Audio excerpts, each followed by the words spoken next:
ఎవరు ఎక్కడ ఎలా తగ్గితే బాగుంటుందో కూడా ఇది ఓన్లీ అంటే ఆయన కూడా ఇప్పుడు ప్రొడ్యూసర్ని ఏమంటే మీరు ఇదిగో దీన్ని ఏదో ఇది చేయండి అని చెప్పేదానికి ఒక అవగాహన కావాలి కదా. అది ఫీడింగే తప్పితే వేరే అంటే ఇతర రాష్ట్రాలకి ఇక్కడికి వేజెస్ కంపారిజన్ వస్తే ఇక్కడ పెంచాల్సిన అవసరమే లేదండి.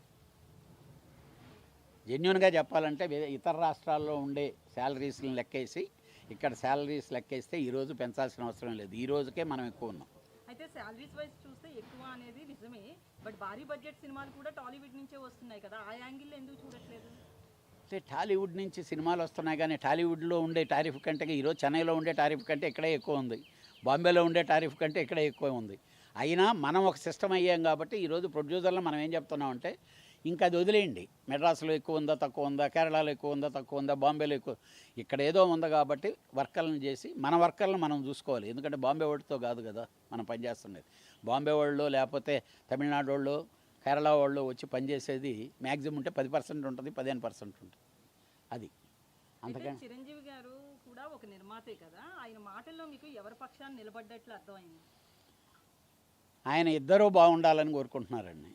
ఇప్పుడు ప్రొడ్యూసర్ అనే వ్యక్తి చిరంజీవి గారు ప్రొడ్యూసరే కానీ నిజంగా వర్కర్కి కానీ ఇబ్బంది జరుగుతుంటే చిరంజీవి గారు ఏమంటారంటే సర్లే మనం కొంచెం మనం బర్డన్ తగ్గించుకుందాం, వాళ్ళని బాగా చూసుకుందాం అనే చెప్తారు.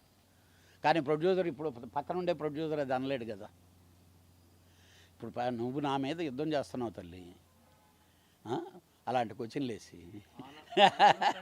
ఒప్పుకోవాలంటేనే మేము చర్చలకు వస్తామని నిర్మాతలు అంటున్నారు. వీళ్ళేమో ఆ 4 కండిషన్స్ మేము ఒప్పుకున్నాం అంటున్నారు. సార్ నిజం అసలు సార్ ఒప్పుకున్నాము అనేది వేరు, ఆల్రెడీ ఒప్పుకొని సంతకాలు పెట్టి ఇంప్లిమెంటేషన్ జరగలే ఇంతకుముందు. ఆ లోపం ఎవరిది అదే పాయింట్కి వస్తున్నాను నేను. ఆ లోపం 2022లో జరిగిన ఒప్పందాలు ఇంకా అమల్లోకి రాలేదు అంటున్నారు నిర్మాతలు. ఆ లోపం ప్రొడ్యూసర్ల దగ్గర ఉందా, ఛాంబర్ దగ్గర ఉందా, కార్మికుల దగ్గర? 100% ప్రొడ్యూసర్ దగ్గరే ఉంది సార్. ఎందుకనంటే సినిమా తీసేది నేను కదా, డబ్బులు నేను కదా ఖర్చు పెట్టేది. అక్కడ ఉన్న అగ్రిమెంట్ ప్రకారం ఎందుకు ఇంప్లిమెంటేషన్ జరగకపోతే నేను సినిమా నిద్రలేసి నీ పాకెట్లోంచి కదా మనీ తీయాలి. కాకపోతే నిర్మాతల వీక్నెస్ వర్కర్లకి తెలుసు, వర్కర్ల ఆకలి నిర్మాతలకి తెలుసు.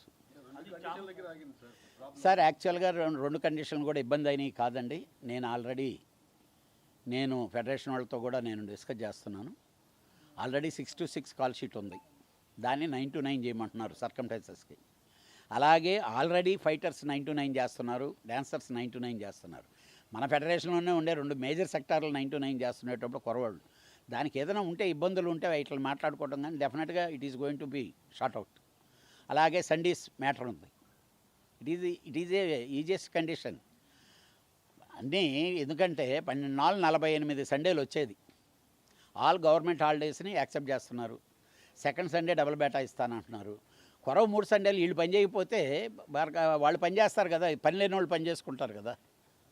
అంతే, అది డెఫినెట్గా షార్ట్ అవుట్ అవుద్దని నాకు నమ్మకం ఉంది.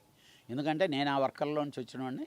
డెఫినెట్గా వాళ్ళని ఒప్పించవచ్చు. అంటే సడన్గా అనే తలకి డైజెస్ట్ అవ్వదండి, ఎవరికి కూడా డైజెస్ట్ అవ్వదు వర్కర్స్కి. దీంట్లో మనకి ఇంత పెద్ద అన్యాయం జరగటం లేదని కన్విన్స్ చేయటం అనేది నాయకుల పని, అది చెయ్యాలి. డెఫినెట్గా ఇప్పటికే బాగా ఇబ్బందులు పడుతున్నారు ఎంప్లాయీస్. డెఫినెట్గా షార్ట్ అవుట్ అవుతుంది. ఛాంబర్లో కూర్చొని మాట్లాడుకోకుండా లేబర్ కమిషన్ వరకు వెళ్ళటంలో ఆంతర్యం ఏంటి?